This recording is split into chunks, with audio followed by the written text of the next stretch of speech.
I think any other weekend you might have been kicked out, but like it was probably like a weekend where there's like, the tourists are here, they're doing whatever. You think so? Because I was wondering, man. Like I was waiting for them to tell you something. Like I kept like watching to see like, is he going to be told something? Well, because I was the only person in that entire building that I ever saw at any point doing what I was doing.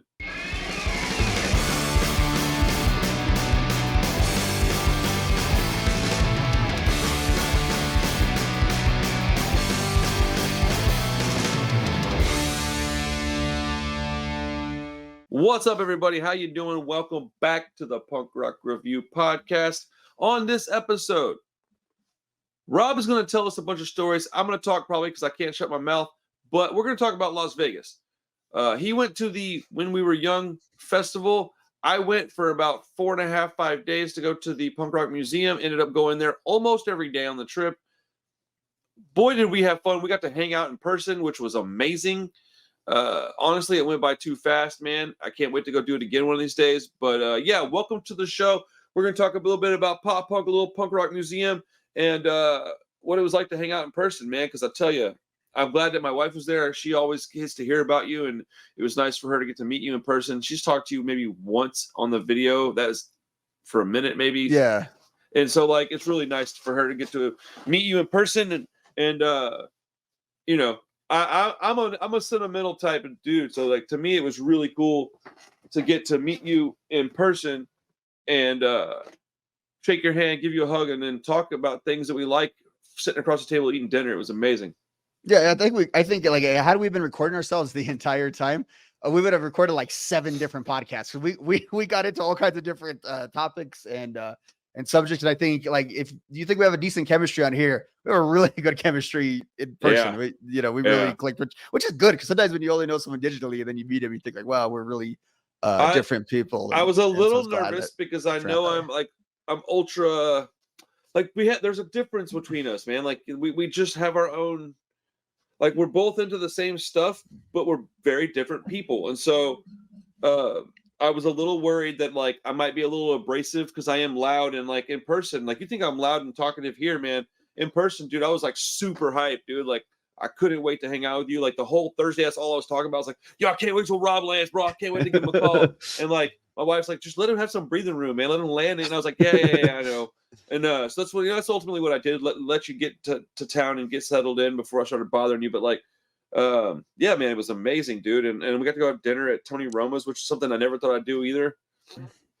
Yeah, it was the perfect weekend too for you and I to hang out because there was like a lot of punk rock stuff just sort of happening around. Like it was the perfect time for us to be into it. Was I look at you're like during Super Bowl week on Radio Row, where like all the local guys, and a lot of these guys don't even exist anymore because of the internet and stuff, but they're all there for Radio Row, just like working the networking and all that. None of them actually cover the game. They all leave on Friday and come back and they're there on Monday. That was you. You didn't actually stay for the event, but you did all the ancillary things, talked to all the people, did all the networking, bought a hat, all that stuff. Dude, how much was I walking around with my camera?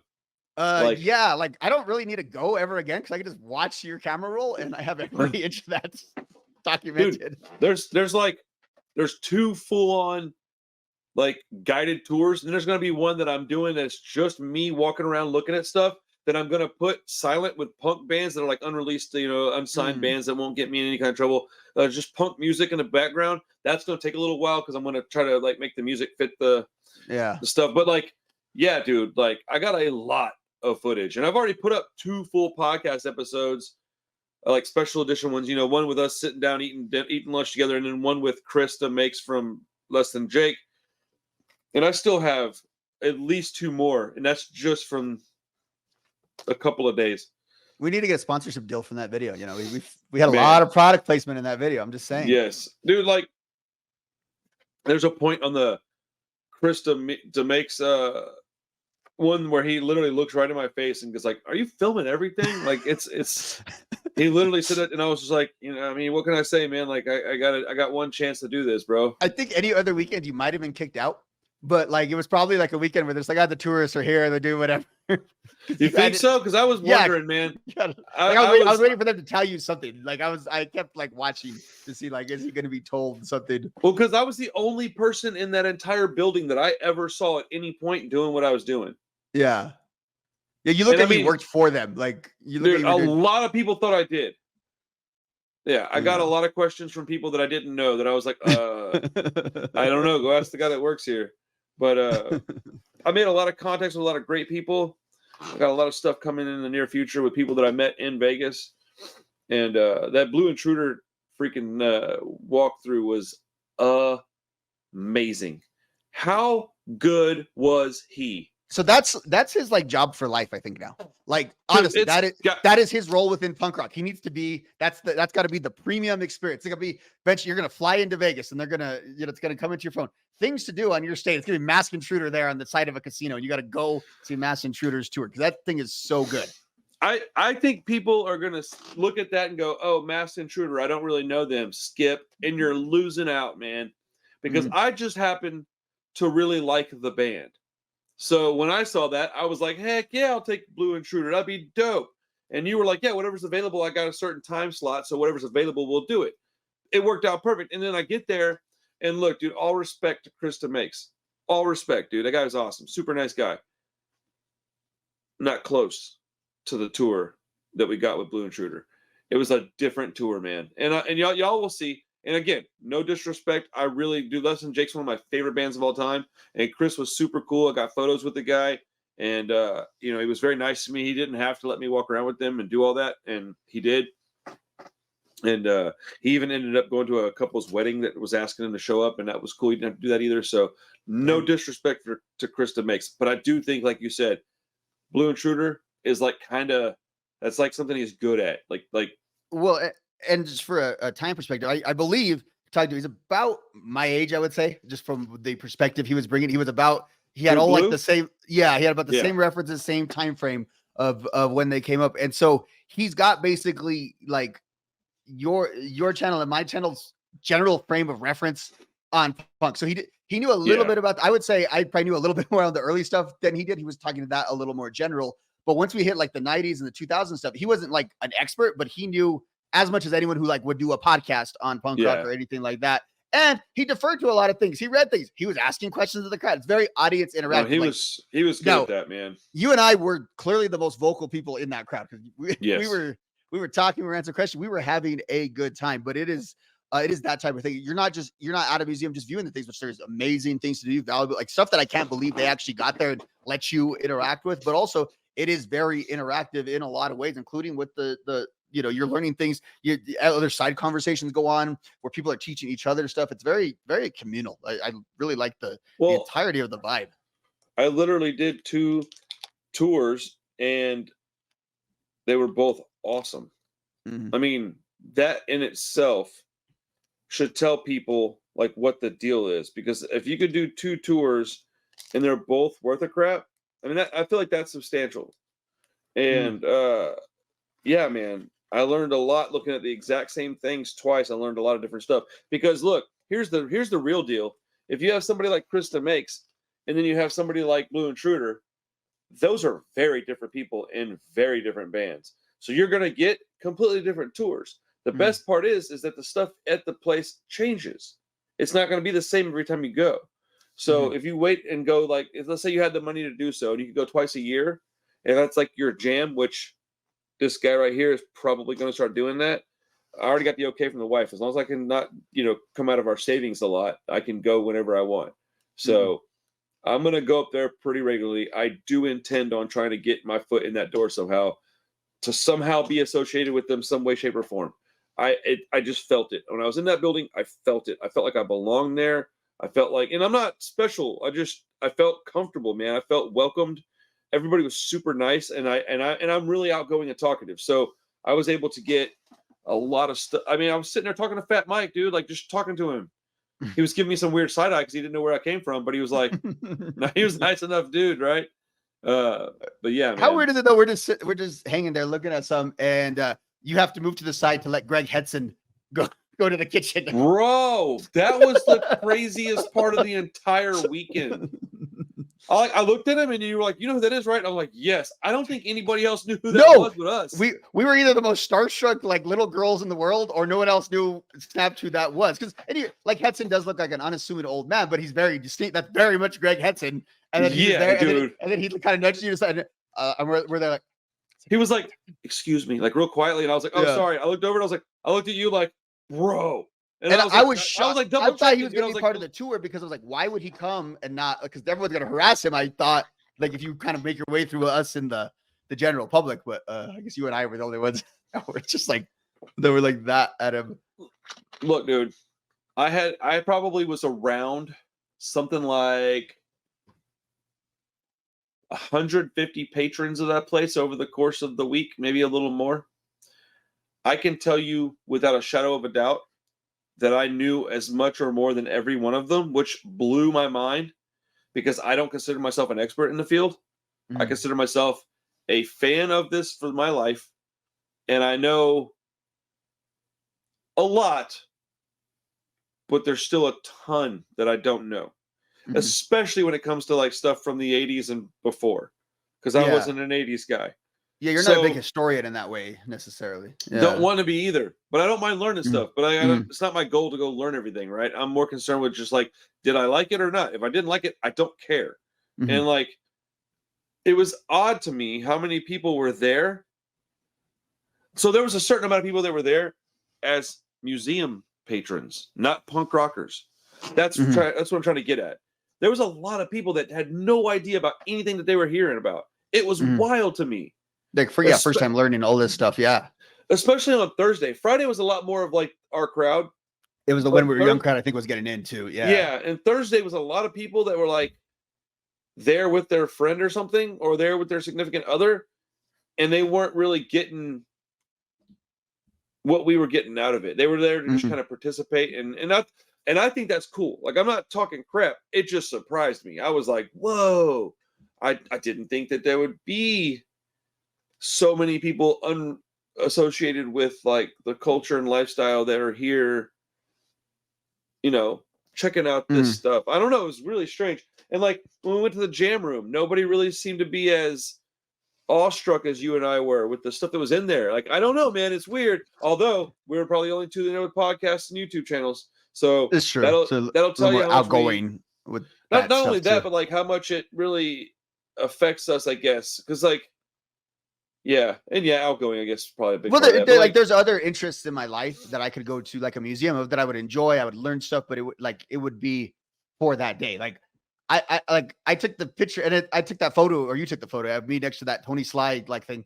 Like, that's gonna be my profile picture forever. Like, whenever I get it edited down and stuff, like, that's just. Shout out to my beautiful wife, dude.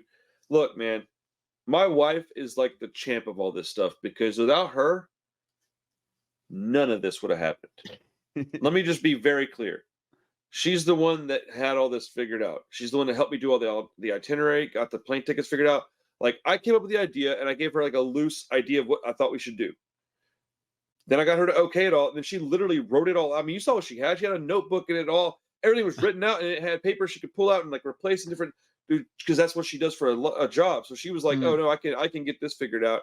And so shout out to her, because she's actually the one that had the foresight to take the picture of you with that guitar. I was so freaking out by what we were doing that I wasn't paying enough attention. And she's like, "Oh crap, Rob needs a photo." Snap. So like, shout out to my wife for doing that. We owe her a lot of thanks, man. She did us a big solid, and she's really the reason we met up on Thursday, because I almost didn't want to try to do that steak and lobster thing, because I was kind of just like, man, it's gonna take a long time, and I didn't want her to have fun. And she was like, "No, man, let's go. Let's call Rob, see if he wants to go." I was like, "All right." And then you were like, "Yeah, I can go." I was like, "Oh shoot, that worked out well," because I didn't think you were gonna have time. I was just kind of being kind of I don't know. I was kind of in my feelings for something. Personal crap going on, but yeah, man. Shout out to the wifey. So now I want to hear from you, man. You went to because people are going to see more of this punk rock museum footage from me over the next week or two, and they're going to hear more about it. I got some record store stuff I did, so lots of stuff coming. What's up with this? Let me just say too, on that note. So right now I'll show it to you in a little bit. I got a thumbnail going. So tomorrow night, which will be, obviously after you probably hear this on his channel, I'm doing a Vegas recap stream tomorrow night, which is just like basically this is my primer for that. Like this is my I need to remember stuff I said in this to bring it up on their stream. I'll do one section on the Punk Rock Museum and then an extended section with videos and all kinds of stuff that I like an old school Robert stream tomorrow night, and that should be on demand. Probably about 6 your time, maybe a little earlier. It depends when I finish to see how much I got. Like once I get done with you, I'm just going back to prepping that. So I want it to be. I'll be decent, at work. You know That's what why I was asking because I want to be able to watch it. Hey, well, it'll be there. I ain't gonna take it down. I mean, it'll get taken down probably because I'm gonna put in a lot of there'll be a lot of music in it. But like I kind of, if all those I don't care. It's a travel vlog. You know what I mean? It's not one of my grandiose like YouTube videos. So like, yeah, I don't care if it gets.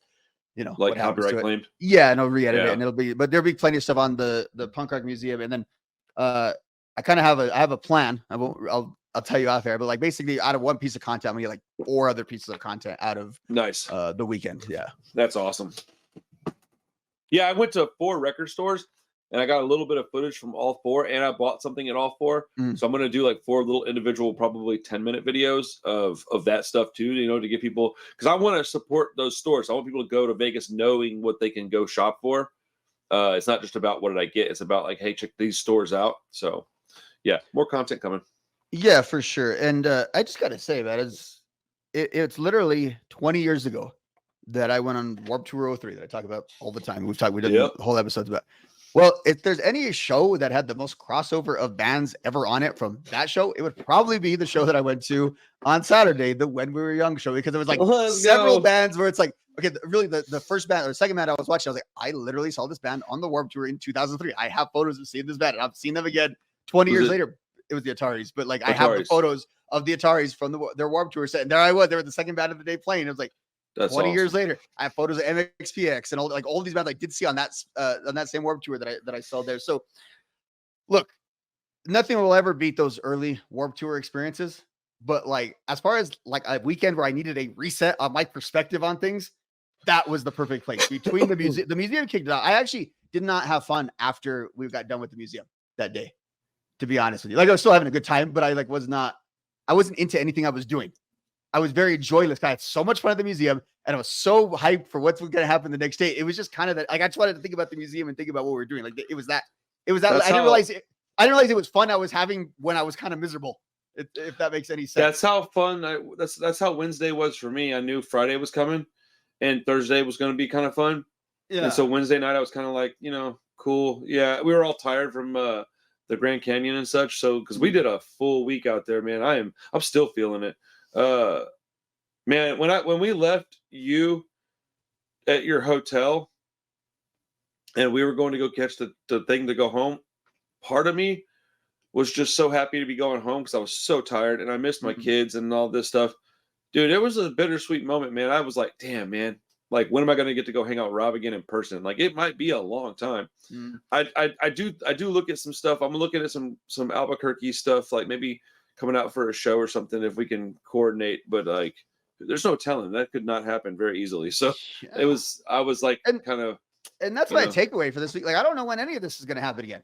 That lineup that I saw on Saturday will never exist in that form again. I mean, it exists literally the next night. I can't imagine it won't. Like, no, like there's too many rich people to get all on the same page for the same day, to be honest with you. Like, and so I'm workshopping a take. I'm using this to workshop a take. I don't know if this is true. It's actually not true, but in some ways I think it was not the peak of pop punk, but the biggest pop punk show of all time for sure. If you counted it over the 2 days. Now, let me clarify what I'm saying.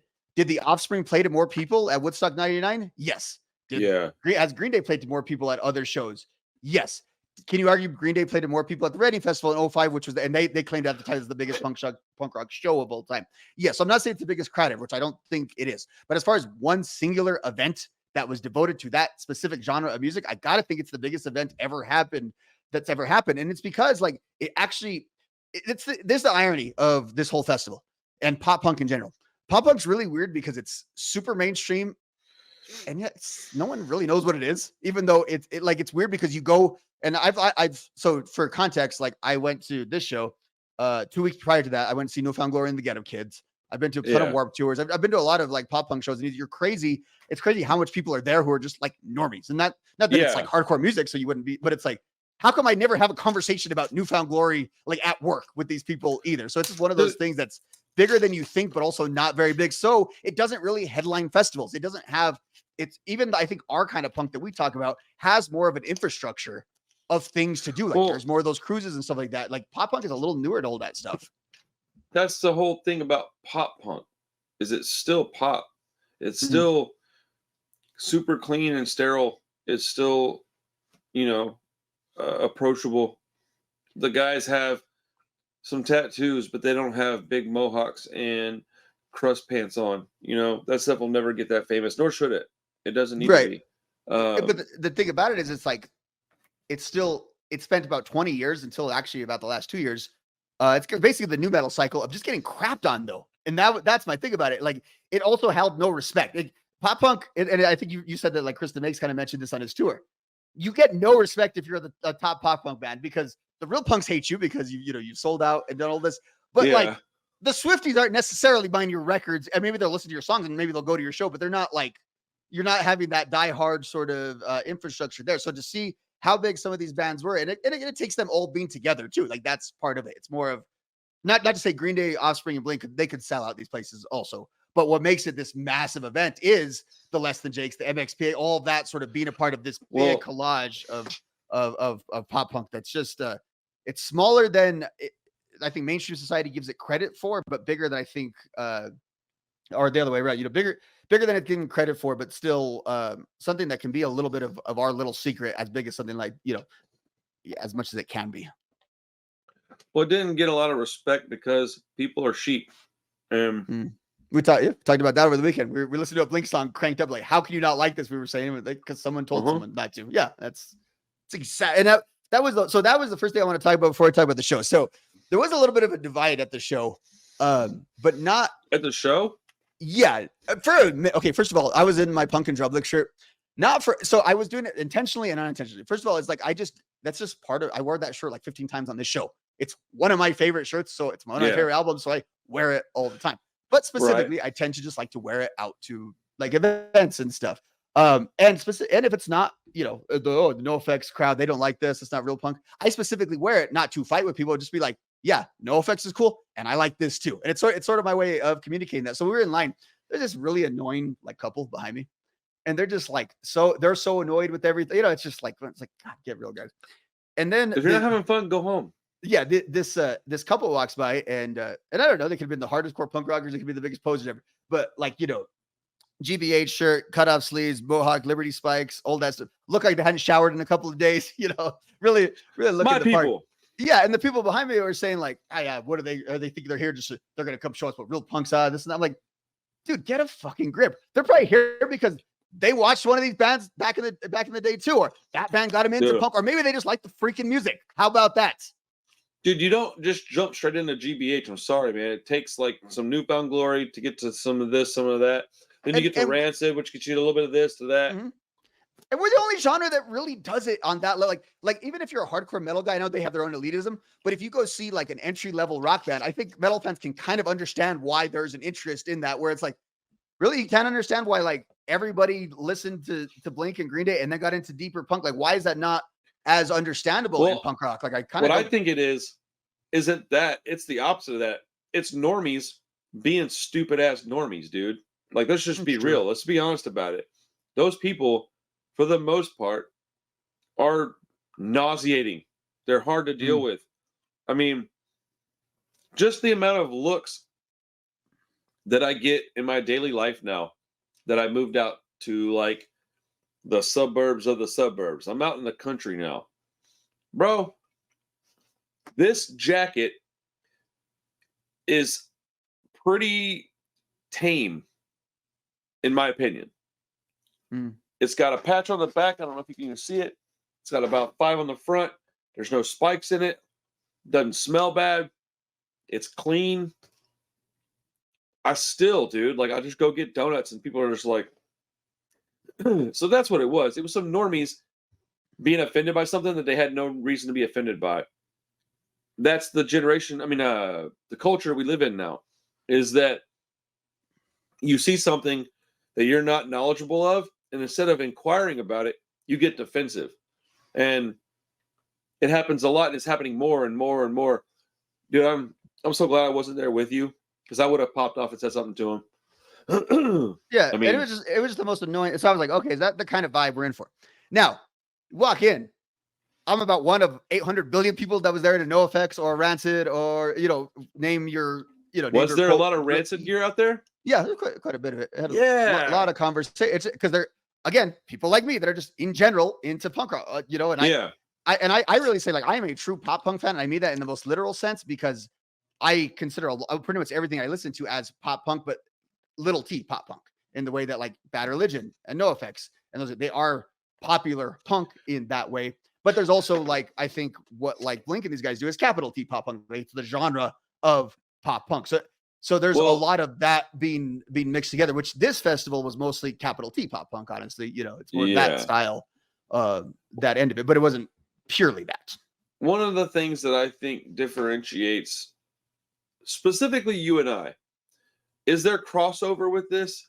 Of course there is. Yes, I know that you listen to a lot of heavier bands and, like, gnarlier punk rock bands, right? Mm-hmm. But on your daily playlist, it's more stuff off of, like, Hellcat, Fat, and Epitaph stuff, right? Warped Tour, basically. Yeah, Warped Tour vocal stylings is my point here. Mm-hmm. There's a point where it crosses over, and you might have similar music, but the vocals are different. And that's about where I start and like to go further back. That's a very key distinguisher. I'm glad you said that, because that is a very key distinguisher in all this, because musically a lot of it doesn't actually sound differently, and it's constructed almost identical. Well, Bad Religion, The Unseen, and they all sound musically very similar. Mm-hmm. Pennywise and The Unseen is a really great example, actually, because those bands, if you take the vocals out, they sound really, really similar. Mm-hmm. And then as soon as you put the vocals in, you're like, oh, these are very different bands. Yeah, then I like different vocals. That's really what it is. I like different vocals than you like. We both listen to ska. I like a little bit different kind than you do, for the most part. I mean, there's, like I said, lots of crossover. I'd say it's like 30% crossover, 70% uniqueness for us. Like, we both have probably the same percentage of crossover and the same percentage of stuff that we kind of dig that's our own thing. And, like, would I turn it off if you put it on? Of course I wouldn't. Would you turn off something I put on? Of course you wouldn't. But would I necessarily go to choose and to listen to, like, I just started listening to No Use for a Name because of you. Mm-hmm. I don't know that I would have ever really given them a solid chance if it wasn't for you. And now, does that mean that that's going to happen with every band? Of course not. But that's kind of my point, is that that's more your style, and The Unseen is a little more my style. Mm-hmm. But they're really, really similar when you look at it. It's just... That's where they start to really veer off, is like, oh, the vocal stylings. And then it gets into, like, recording styles. And then it gets into, like, lyrical topics. And then it just further and further separates. But budgets start coming in. Yeah. But there's a point where it's all right here. And then it, boom. And then it starts to go this way. And we're, like, kind of in the middle of that X. Where, like, we're both of us. I'm just a little on one side, you're on one side. But we're both in that same middle kind of area. Yeah, exactly. Weird, isn't it? And that's where the punk rock museum really comes in, because that really caters to that specific, where you and I are at. That's where it hits right there, man. And it does touch on all different kinds. Mm-hmm. It's kind of amazing the amount of stuff in there, because they have Motorhead stuff, they have Nausea stuff, they got Operation Ivy, they got Green Day and Offspring, they got Pennywise, Rancid, NoFX, the couch that Kurt Cobain sat on was it? Kurt Cobain couch. They got freaking Misfits stuff and the Cramps, and they've got. You didn't notice it, but the drummer of Simple Plan was posing next to the picture of the mural of him that's on there's a mural of him jumping out at a Warped Tour, and he was there talking to one of the guys when we were walking back down. Yeah, that was the drummer for Simple Plan. Yeah, he was. So people kind of sectioned off, where, like, Chris and those guys were kind of, like, taking photos with people. I was wondering who that was, because it looked like something like a little more important than normal was happening, but I wasn't sure. And I've never been a big fan of that band, so I didn't know that photo of the person jumping into the crowd is that guy. I believe, if we're thinking, it was one on the back wall. It's like on the back wall. It's a huge picture. Really not part of the tour yet. Yeah, it's like a huge wall with just people as far as you can see, and then a guy doing like a flip into the crowd. Yeah, that's the guy. Oh, okay. Yeah, that's cool. He was there next to the. It's a great photo, man. Fantastic photo. So yeah, so honestly, like if you were a general fan of the museum, you would have liked what you had. Now, here's the big distinguisher between Warp Tour 03, obviously, and what I went to. One is we're all a lot older, and in theory, we're all a lot richer because obviously this is like that was the text I sent you, like, hey, this is like Warp Tour for rich people, which it kind You of did say was. that. And I don't know if I consider myself a rich person, but I sure spent a whole hell of a lot of money both getting to the trip and then like, existing. You're not rich. You just have adult money with an adult budget. That's that's very different. And, yes, and can make those decisions. Yes. Yeah. And so let me get some feedback on the festival. First off, Astro World Woodstock 99, this definitely was not. So if you're going to hold one of these events, do it in a town that knows how to hold big ass events. Because this was, and I don't say this with any hyperbole. This is the best run major music event that I have ever been to, like bar none. Now you paid an arm and a leg, but it felt like I felt like I got value when I was done. So let me tell you, that means a lot. Yeah, no, it was so well. So again, you hear the horror stories of Astro World, of Fire Festival never happened, Woodstock 99, people like that's what you meant by that. I didn't know what you really meant by that. Yeah, like it wasn't one of those. Got you. No, it was so look, it's gonna always be a little funky getting that many people in that hot of temperature, doing that. Like it's always gonna be, it's not gonna be smooth.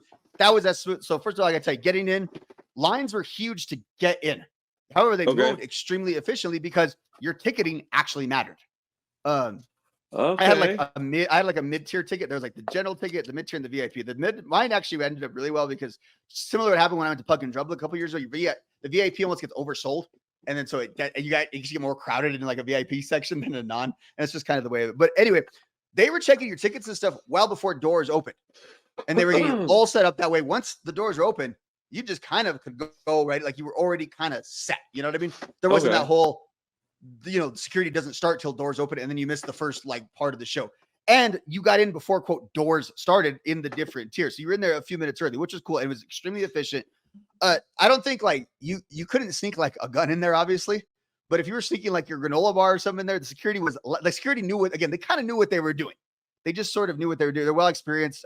If a scanner would go down, they were very quick on it. Those sort of bottlenecks that normally happen, these things didn't happen. So I get in there. It is huge. I mean, it is a fairgrounds, and I mean, it's like so vast you kind of can't imagine. Like the Warp Tours I went to were on a football practice field, which is not a small place. Oh no, dude! The ones I went to were in Astro Arena and Astro Hall, and so yeah, you went to that major place. Big place, yeah, dude. Houston was a big one. This scale was because you walk in there and there's like a center concourse and there's these lockers and porta potties and stuff, and you kind of think that's it. And you keep walking, and there's another stage. It's similar to Warped Tour. There's another stage here, another stage there, another stage there. 4 stages, so way less stages than Warped Tour. Lockers forever. I had rented a locker, and I'll talk about this. Couldn't find my locker because actually it was in a different section, which was closer to the stage, which was cool. Renting a locker, what a lifesaver that is at a festival. I had a whole new change of clothes. I had a thing of sunscreen that was like that big, a water bottle. Get in there. And this is when I realized, like, oh, maybe I have leveled up in this life. Once I went to the exclusive section that my ticket allowed for, because if you look at the website, I thought I kind of got ripped off. Look at my section versus the like the general admission. I was like, I don't really see any perk I paid for until I found that like you get your own exclusive section. Like all your tickets, what your tickets really mean is what section you get to kind of relax in. Like you get sort of exclusive access to. So the section, it was covered. There was misters. There was turf, lockers, bathrooms with plumbing. Check this out. So there was porta potties, which is fine. That's like standard at a music. You're going to get porta potties. So go early because it'll be a disaster later, right? Right. No, they had like the trailers that like movie stars go use the restroom in, like those like portable trailers with air conditioning, with staff that's like manning it the whole time, cleaning, like all of this stuff. So like sanitary restrooms at a music festival. That's crazy. That's pretty nice. Basically throwing water bottles at you when you walk in. Like make it like you've got a water bottle, you got to drink water. Fill stations all over the place, again, hooked up to plumbing. Went to Punk and Drublic a year ago. Pretty well-run festival. They ran out of water several times. They kept having to go get it from town, like literally kind of coming in like firefighters water. They just hooked it. You go anytime, fill up your water bottle like that. So all that was good. And that's all just getting in. I'm overwhelmed by when I get in. And then the bands are starting. So first band goes up, Phoenix TX goes up. They got a different singer now, which is a little funky. They still sounded great, but it was like people were still filing in. That's wild to have a new singer, not even really tell people. Yeah, I think some of the people kind of knew about it. I didn't. I was like, oh, it's kind of somewhere. And I looked it up and it's like, okay, that's what's going on. But you get in, and I said, like I said, I went in, I walked around. Magnolia Park was about to play, so I saw them warming up. I kind of like them, but I want to see the Atari's. I like Magnolia Park a fair amount. They're set. So I got there. Ataris are on the main stage. Now, the one thing you don't get if you don't have VIPs, you can't get right to the rail, obviously, because they sort of sectioned that off for like the VIPs. However, that gets really full and you kind of got to stay there all day once you're there because that fills up. So it's like a little fenced in area. But you could still be basically at the front of your other section. I got there right away for the Ataris because I wanted to just be in it. Once they came out, they were sound checking. No one knew what was up. Once they started playing their songs, all of a sudden it gets really full, and you realize this is structural rupture with the bands that even if you don't think of them as a big band, if they're going to get it, they're on this big stage because they're bringing a fairly large crowd. Like people know who they were. Now the Ataris is probably like the smallest of all the bands on the main stage, but everyone who's there, it's one thing. Know every song, all of this stuff. They actually had so their lineup for So Long Astoria, which we talked about on this, it's their 2003 lineup. It's not their classic lineup, but it's kind of when they were the biggest, the lineup that they had. Okay. 3 of the 4 members, that lineup doesn't tour. It's the singer and these other guys. 3 of the 4 members of the Astoria live actually unannounced played this show. So that was now the one who did it. The only reason why I assume he can't is because he's actually he got caught in some kind of blue collar crime a few years ago. So he's got travel restrictions. So he played a show with them in California a few weeks ago, but he's kind of can't leave the state of California. Dang, that sucks. Like, so he didn't tour, but like that original line, like this lineup that was kind of the only version of this band that was ever famous was this lineup. And that's pretty cool, they were playing it. Yeah, it's so again, and you realize the vibe. Now, when you get in there, one thing that's very different from Warped Tour, it's like they got these video screens that are just huge on the side, which is standard at like an arena show, but not necessarily at anything pop punk or punk. But they're putting effects on this board. So like they're doing little video effects with every single artist on every single stage when they're up there messing with the contrast and stuff like that. So making like a full entertainment experience out of it, just something you don't associate with this genre of music at all, like that level of production value. I would say from there, I was checking out some more stuff. The next highlight, of course, was Newfound Glory. Now, again, second time I've seen Newfound Glory in 2 weeks. So I was so wild about Newfound Glory. That's awesome, actually. And so they're getting up there on the list of bands I've actually seen the most times live. Like I saw them on a Warped Tour 2004. I saw them on several other shows that came out. I traveled to see them in Less Than Jake in Phoenix a couple of years ago. That was a road trip that I made. So they're a band I've invested a lot in over the years. And I saw them 2 weeks ago. So they come out probably as far as like the coolest crowd. And here's what I mean by that. It was early enough in the day that people still had energy, weren't quite so drunk yet. And the band was just famous enough. You know what I mean? Right. So like all those ingredients were there. That's awesome. Dude, sorry, go ahead. Put on a show. It's just like, that's the one thing about it. And every time I see them, that's why they're so fun to see, because that is just like, it's almost like you're like, so when I went a couple weeks ago, I have not been in a pit in like 15 years. And the reason why I was in tons of pits this weekend, because I was in the pit at the Newfound Glory show a couple weeks ago. It's like, this is kind of fun. Like I forgot how fun this is and what it's like. No, it's still fun. I just can't do it. To do it. And again, a lot, and this was the thing, you don't realize the bigness of a lot of these bands, because I still think I'm the only person that actually knows Newfound Glory other than you that I ever talked to. You know what I mean? So when you turn around, it is weird, huh? And it's full. And they know the words to every song. And it's like, okay, this music was, again, it's my point. It's bigger than even the stuff that's not as famous. Like it was still pretty darn big. It reached enough people. You know, another band like that always gets me is Dropkick Murphys. I always forget. Like I talk about Dropkick Murphys. My wife knows who they are, but even my best friends don't really listen to them. Maybe my buddy Chris a little bit. But like seen The Departed, or yeah. But then you go to the Dropkick show and there's like thousands of people, and you're like, dang, I forget this band is huge. Mm-hmm. Sorry, I didn't mean to completely cut you off. No, so how big a fan are you of NFG, dude? I didn't realize you like them that much. You'll find out next week for sure. But so they're like big on your list. Okay. Yeah. Like I said, I mean, it's a band I've traveled to see. And I don't know why them specifically. Like I don't like. I'm known as a pop punk guy, but I'm not really the Ghetto Kids aren't my favorite band. Like the Starting Line's on my favorite. Like I don't really actually like a lot of that stuff that they're associated with. Despite the fact I just dropped like a few $1,000 on this festival. That's kind of contradictory, but you know what I'm saying? But to me, they are very specifically like a band that I just love.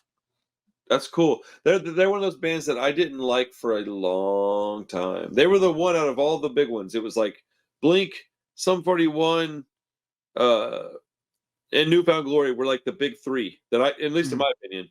And NFG was the one that I was just never really into. Like, they always seemed like frat boys more so than punk rockers to me.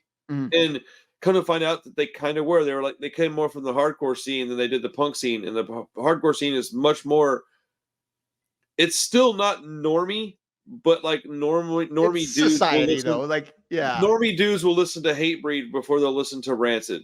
Mhm. So it's not weird. It's not mainstream, but it's not weird necessarily. yeah, Like, and punk is weird still. Yeah. And so And- like yeah, I was just gonna say NFG is a band that like it took me a while to really like, but I've kind of like made up for them a little bit because I really enjoy them now a lot.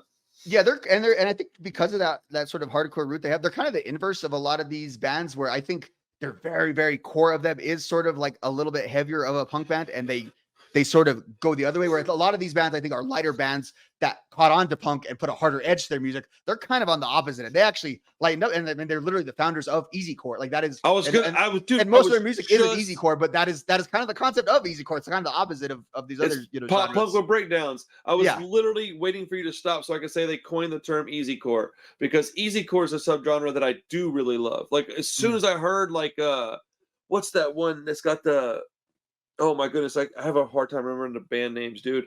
It's got like the ship on the cover, and I don't remember the name of it, dude. It's hold on, I gotta look this up real quick while you're talking. Go ahead, continue your thought. Okay, so yeah, I said that was kind of in some ways that was like the peak of the day. Now, the only thing about it I would say, and this is a negative, where it's kind of similar to Warped, is they're doing basically Warped size sets. So you do like there so was like a lot 30 minutes. In some ways, I had more fun, a couple weeks ago, which you generally have more fun at a club show anyway. But oh yeah, for they sure. played a lot more songs that I really like. Where this one, it was every band kind of just, unless they would bring out something rare, kind of just had to play their bangers, because they were trying to get in, get out. And these bands, unlike a lot of the Warped Tour bands, don't necessarily have the 2-minute songs the way the more traditional punk bands do, although they don't have the longer ones. Dude, I that's one thing about some of these bigger bands I don't like, is that their songs tend to run on for long periods of time. Sorry for keep interrupting. I'm excited about this conversation. No, a little, they're a little indulgent. Good. Set Your Goals is the band I was talking about. Set Your Goals. Okay, yeah. That's probably my favorite like easy core band. I still consider them a pop punk band, but then they also fall into the easy core. Well, I mean, easycore is it's I think a variant of pop punk anyway. So that's I would say one thing I would update on too is I did peel off to go to a side stage, check out the Movie Life for a while. Movie Life's one of those bands that I feel like only I know, because it was, if a pop punk band didn't make it, you definitely only knew about it in the moment. And on the side stages were just mini versions of the main stage. They had the screen, they had all that. They were just obviously going to be for smaller crowds and a little bit more inconvenient times. Although at times the way the sun would shift, sometimes it was a little bit better So they were a little more intimate, huh? The smaller stages. The side stages were a little bit more smaller. Yeah, and they were still, I mean, the big, like any of those crowds in a club would look like the biggest show you've ever been to, but that's awesome in a venue of that size. So some other highlights. Hey, real quick. Go ahead. Sorry, at 1:24, I have got to go pee real quick. I'll be right back. Okay. Drink all that. I'm trying to do a water challenge with my kids, so go ahead. It's got its drawbacks. Sure. Whoo, buddy, my goodness. I've been sitting here squirming for like the last 15 minutes. I was like, oh man, I'm gonna have to just interrupt him in a second. All right. It's all good though. All right, man. So what, you had something you're fixing to say. I hope you didn't lose your train of thought. Yeah. Okay. So here's the other way where it's kind of like Warped, is you had to make some business decisions, and some of them you didn't really want to make. Some of it is just straight up conflicts. That's the stuff that sucks about all this stuff. Yeah, some of it's just straight up conflicts that, like, okay, I want to see this band, something like I said. Some of it is just health related too. Like, I missed a few bands because like I just needed some water and food because I wanted to enjoy myself for the entirety of the experience. Now, one thing about this that's a bit of an upgrade from the Warped Tour is Warped Tour, you kind of had to be at each stage to see what was going on. So like I like Finch, but I'm not like a super fan. So Finch was playing on one of the smaller stages, and it was like close enough in range where I was eating my chicken. I was just sitting there. It was kind of cool to just be eating lunch, having Finch play, a few feet away from you as you were sitting there. So like, again, like Yellow Card's okay, but to me, they're just like a hit band. You know what I mean? Like I've never owned one of their albums. I hate that band. I don't mind them on the radio, but it's like, whatever. So I was like, okay, there's Yellow Card. Cool. Now I think Avril came out with Yellow Card, and that was like a big, like collab surprise kind of thing. So I missed all that. Didn't get in on all the selfies. for all that. Another band I missed was Sum 41, which I kind of regret, but I kind of don't. Really? I like I don't think I like Sum 41 as much as you. There's a pop punk band No, I think I you like love more. that band. Yeah, you like them more than and I like them a lot, but I made a video on them. And I was even going to go to their show the night before, and I just decided I didn't want my ears to ring for 2 nights because it's when we were young, not we are young getting longer. So I didn't want to do that. So again, I was trying to I didn't want to miss MXPX set because as much as I so you chose MXPX over Sum 41? I might like Sum 41, but man. To me, MXPX is that's a tough decision. It's one of the last shows Sum 41's ever going to play. Yeah, so it was a tough decision, but I just wanted to be there for MXPX. Like to me, that was going to mean more to me. I snapped a quick photo. Man, how far were the stages? This was extremely far. Now the two I might have done half sets or something. I don't know if I can miss both of those bands. Yeah, I took a photo of like the screen that they're on, and then I ran over to MXPX. Yeah. Now I will say too, there was like in the middle randomly, there was like this big like a round thing that was like a video screen that just had whatever was on the main stage and the speakers coming out. So it was very far away from these. You can still kind of at least know what's going on and hear the things if you're there to cool off. MXPX was the only band that was a little bit of a negative when they started for 2 reasons. Nobody knew the songs off the new album. So like the new MXPX album? Yeah.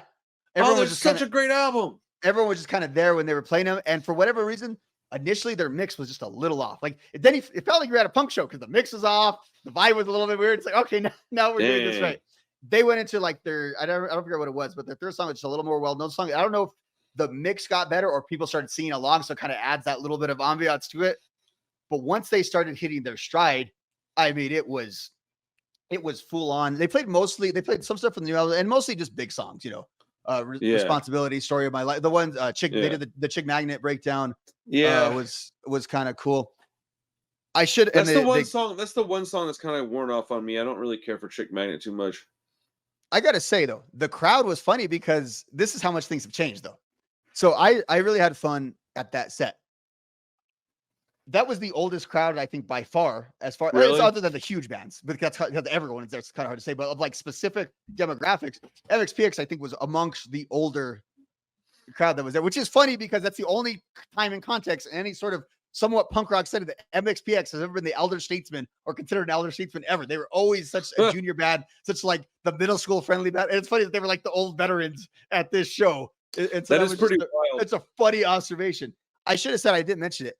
That was the second time I saw Mike in the day because I saw Mike earlier. Oh, that's cool. With Goldfinger.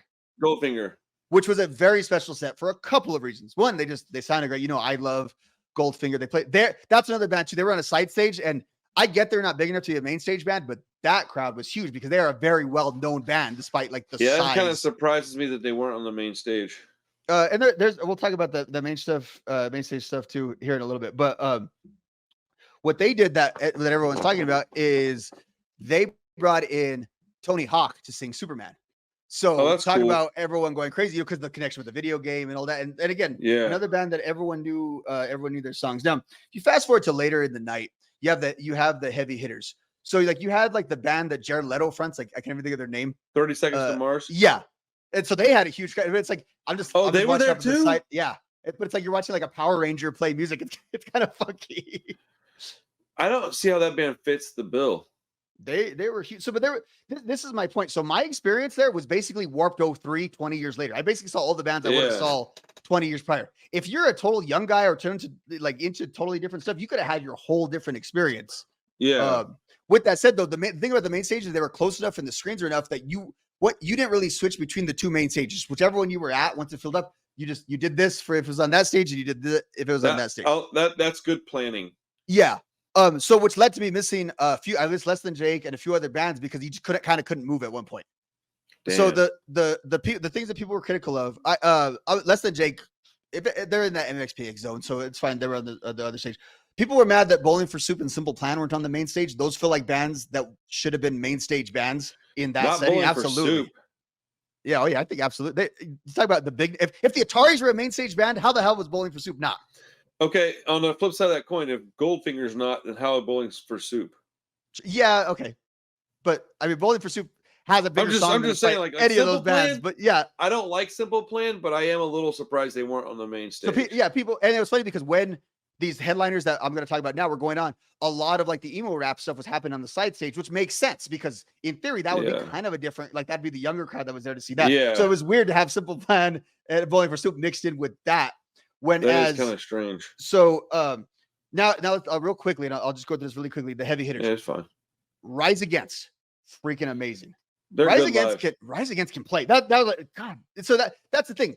Not a lot of these bands were very good. Like there was no one that sucked. Chris Rowe, the Ataris, had COVID like a week ago, and he straight up ran out of breath a few times on a few of the, like you just could tell he wasn't feeling the best. So nobody really sucks, but the bands that tour a lot, you can just tell. Like Rise Against, like the bands that are bands, they're so good, bro. I love and they were so loud. Like everyone's loud, everyone's mixed. Like it was rock music, and it was just fun. Again, it's a kind of a slice from our world that's up there on that stage. They go up. Good Charlotte had a massive crowd. That crowd was huge. I got moved back a few times. It was funky because they did a lot of stuff on the screen with them. And again, they only played. I mean, they haven't really played a show in like a few years, even though they're not an inactive band. They just don't play Good Charlotte. They haven't played a show. They haven't played a show for a long time. They've kind of been inactive while being very active out in public. But then like it really turned on because then, and I don't remember the exact chronology. The Offspring by far were the best performers there. I would say. What? What did Green Day play? Yeah, that's the other band that would be right up there with them. Okay. As far as just straight up performances, dude, I've seen the Offspring and they are so boring live to me. Oh, they were.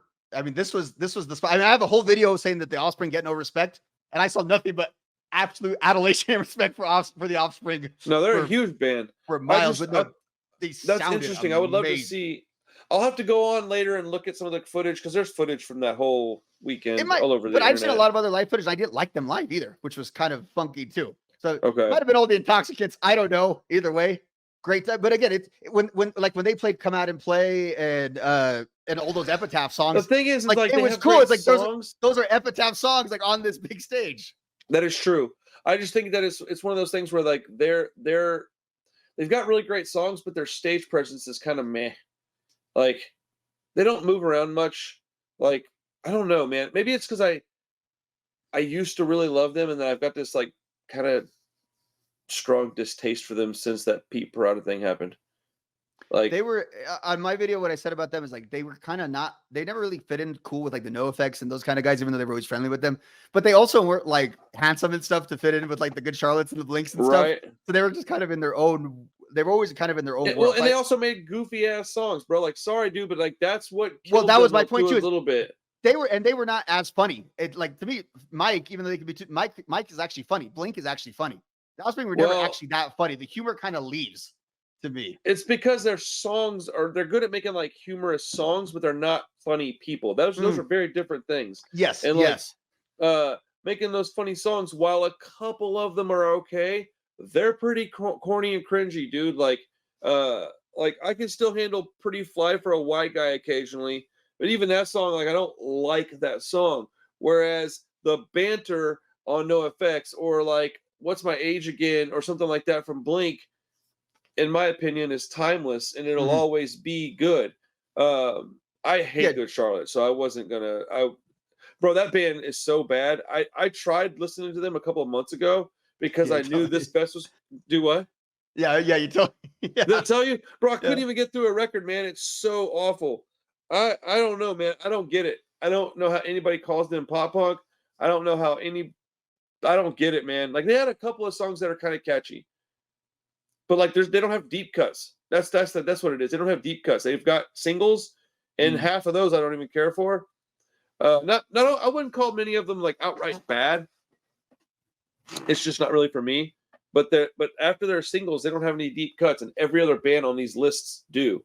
Every other band you've mentioned, even though I don't like Simple Plan, they've got songs on their records that are pretty good outside their singles.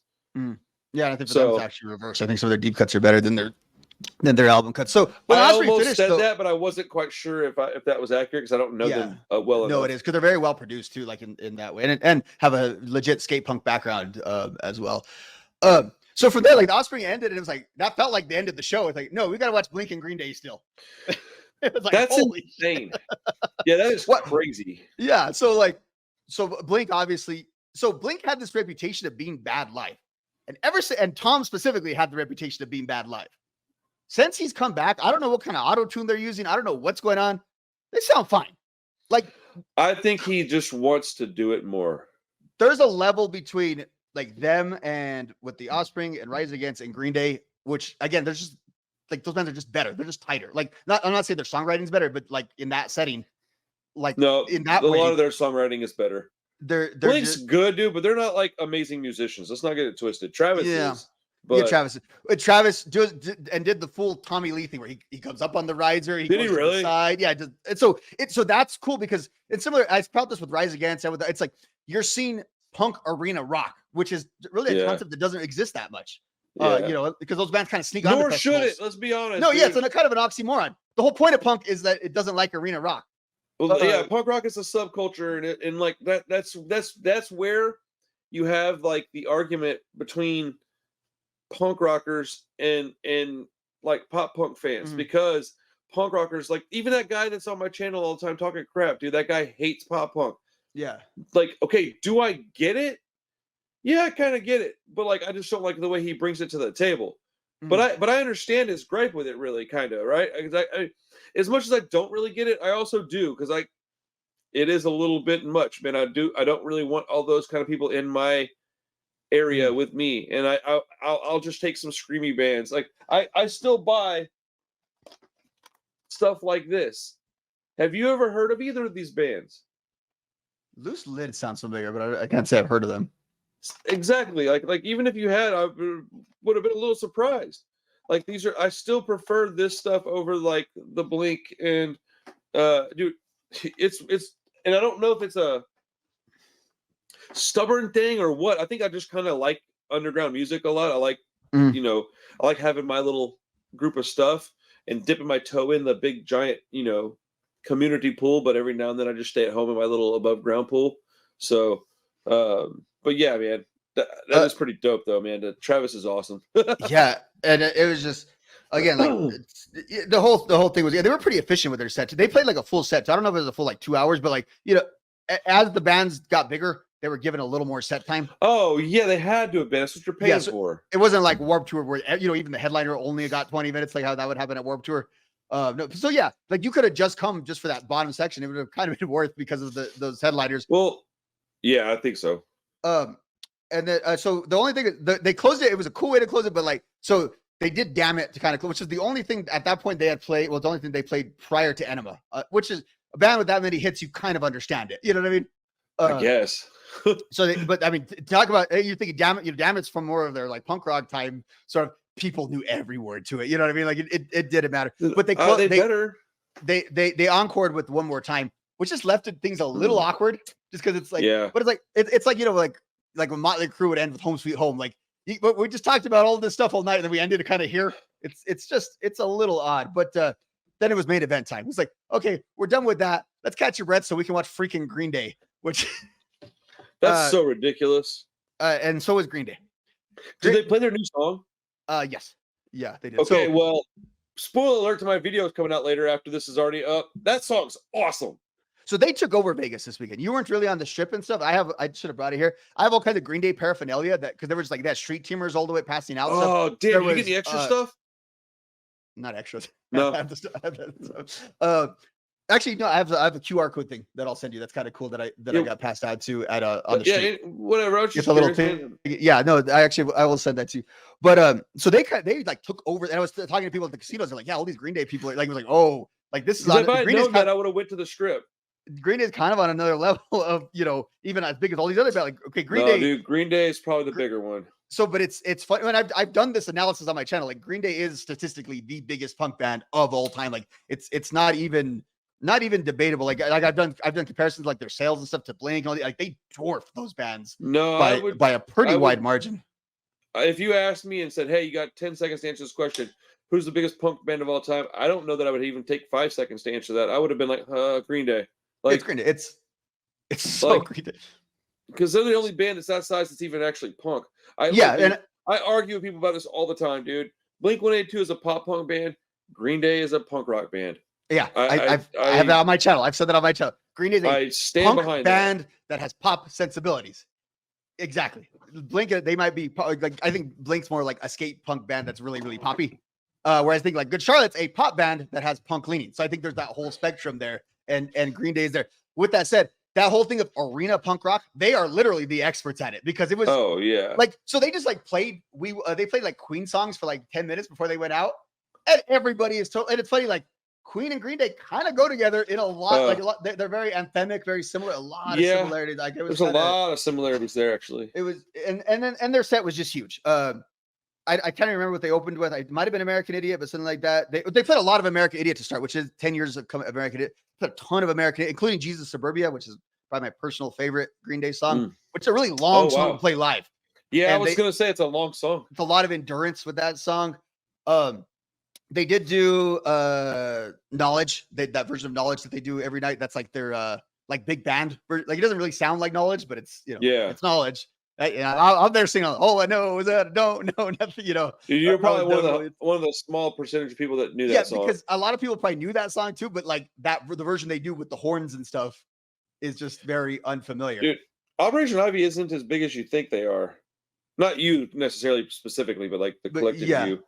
More influential than actually big. That is true. But no, I mean, and they just play the catalog of hits, and they also though closed with a ballad, which I thought was a little, but this one made sense because they close with Time of Your Life, which if you're gonna close a festival, that's kind of this once in a lifetime thing that literally happened the next night. It's a good song. That's kind of the song, but it just like, it was one of those things you didn't know the set was over when it was over, because it's like, oh, they're probably gonna the only. Like, you figure they're Welcome to Paradise they hadn't played. So that was the one I thought maybe they'll go into like Welcome to Paradise. They didn't play Welcome to Paradise? They didn't play Welcome to Paradise, yeah. That surprises me. I mean, they played there's a lot of stuff they didn't play, but like had they bumped anything else off, you'd be like, well, how come they didn't play this one? How come they have that level?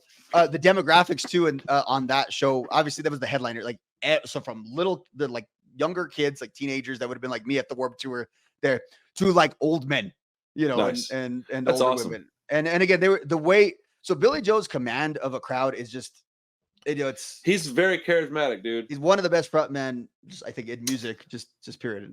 That's why I'm kind of excited for the Rancid tour with them. I think it's going to be more special for somebody like me. I don't really understand the Smashing Pumpkins on that lineup, but it gives me time to go dick around and go to the merch tables and stuff, because I'm not going to stay around after the show. But I was thinking about, we talked about this on Vegas, and I know we have to get out of here soon. And I get it from their perspective. If you are a fan of Green Day, you come to Green Day from one of two places, probably. Either you find them through the punk or around the punk route. So you kind of would have but Rancid is kind of like, oh, you're also into Rancid. Or they were just a 90s alternative band that you also really liked while you were listening to Smashing Pumpkins and Stone Temple Pilots and all that. So I think they'll really have a huge crowd. And that 90s crowd does know Rancid. That crowd that knows Smashing Pumpkins knows Rancid. If you're going to go to see Smashing Pumpkins, you probably know Rancid. Man, I'm going to argue against that. I'm going to say it's a very small percentage, dude. You got to remember, I have a record store. So I've talked about this stuff to a lot of people. And there's a lot of people that know the Smashing Pumpkins that have no idea who Rancid is. And I know that because I get questions about Smashing Pumpkins more than I would like to. I don't know much those about 90s them. Guys that no, some of them do. But my point is that there's a smaller percentage than you think. It's not outright. If you know Smashing Pumpkins, you know Rancid. I don't believe that at all. Do you think are these going to be like the most well-attended tour that Rancid's ever been on? Is this the biggest tour Rancid's ever been? Yeah. I didn't really thought about that till right now, but yeah. It probably is. Well, they did Lollapalooza 96 and that was pretty big. Outside of that kind of, because that's a little bit different. And that technically is like a tour, but like. Yeah, because that's huge. I would say it's one or two. They're a bigger part of this, so they're a bigger part of this being a big thing than I think Lollapalooza being. Especially in '96. If it was like 311 Smashing Pumpkins and Green Day, that would make more sense than Rancid, Smashing Pumpkins, and Green Day to me, because that's what makes it weird. Rancid and Green Day makes sense. Green Day and Smashing Pumpkins makes kind of sense. But Rancid, Green Day, and Smashing Pumpkins, and the freaking Linda Lindas does not make sense, because the Linda Lindas are closer related to Rancid than they are Green Day or Smashing Pumpkins. That's an awesome little Riot Girl band. They're freaking great, dude. How many connections does Brett Gurwitz have to that show right there? Holy hell! All of them. Instrumental part of all of their careers. That's pretty wild. Hey, I wanted to ask. We were gonna do our top 5 pop punk next week, and then the following week we were gonna do our top 10 bands. Mhm. Let's push that back a little further. Reserve that one for a day where we don't have an idea, because I think we should do Green Day after we do pop punk. Okay. Yeah, you know what? And I'm way over calibrated to pop punk now anyway. So my top 10 bands would be I would change it Oh, probably pop like punk stuff. Yeah. yeah, because that's what's on the So mind so right let's now. So let's do keep that top vibe 5 going. pop Okay. punk, and then let's do top 5 Green Day albums after that. Okay. And then unless That's you gonna want be to a just good one. rank all their albums, I think we should just do top 5 because they have enough albums to do a top 5. Yeah, and there's like whole decades of them that I don't listen to a lot and stuff that I don't want to like have to make a judgment on. Like, you know what I mean? I'd rather have the top 5. Like, Yeah, me too. Because that way we can just talk about the albums we really like, and then if people want to put their input in, they can. mm, Hey, listen to this song. I would happily do that. But yeah, I do have to bounce up out of here, man. I got to go. I have to go basically say goodnight to the kids and jump on the next podcast. yeah. They're already waiting on me. But dude, we can talk more about this fest if you want later. I'm happy to do so. I interjected more than I intended to because I can't shut my mouth. But you got a whole hour in there on the weekend. I think that's pretty awesome. If you want to do more on it, I think you're going to do your own live stream tomorrow. So I'll probably just listen to that with you. Yeah. And but yeah, man, I'm so glad to have gotten to hang out with you, Rob. It was so much fun, bro. I mean, like, I consider you family genuinely. at this point, man. Like friends, dude. Like you were my friend. Goes way past the podcast now. And I had a lot of fun, dude. And if there's anything you need from me at any point in time, you just let me know. Everybody out there, thank you so much for watching. Hope you got a little information out of this. Hope you had a good time. Either way, like the video, subscribe to the channel, go check out the Punk Aughts, man. Whenever he gets back to rolling, we're going to basically be sister channels at this point. And so, if there's anything you want from us, let us know in the comments. Have a great night. Peace.